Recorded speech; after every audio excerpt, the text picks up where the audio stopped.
ইরাকের বেশ কিছু রাজনৈতিক দল ও সশস্ত্র গোষ্ঠীগুলোকে সমর্থন দিয়ে আসছে ইরান। তাই ক্ষমতা গ্রহণ করার পর তেহরানের উপর চাপ বাড়ানোর প্রতিশ্রুতি দিয়ে রেখেছেন নবনির্বাচিত মার্কিন প্রেসিডেন্ট ডোনাল্ড ট্রাম্প। কারণ ইসরায়েল ও মার্কিন সেনাদের উপর একের পর এক হামলা চালিয়ে আসছে ইরান সমর্থিত ইরাকি গোষ্ঠীগুলো।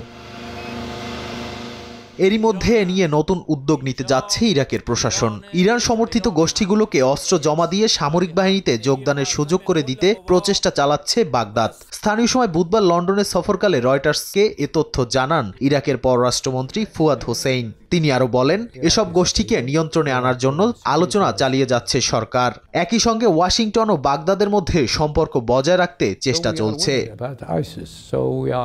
এদিকে সিরিয়ায় আসাদকে হটিয়ে বিদ্রোহী গোষ্ঠী এইচটিএস এর ক্ষমতা গ্রহণ ইরাকের জন্য গুরুতর উদ্বেগ হয়ে দাঁড়িয়েছে। কারণ 2003 সালে মার্কিন আগ্রাসনের পর সিরিয়া থেকে ইরাকে প্রবেশ করেছিল গোষ্ঠীটির সদস্যরা। নাদিম মারজান, সময় সংবাদ।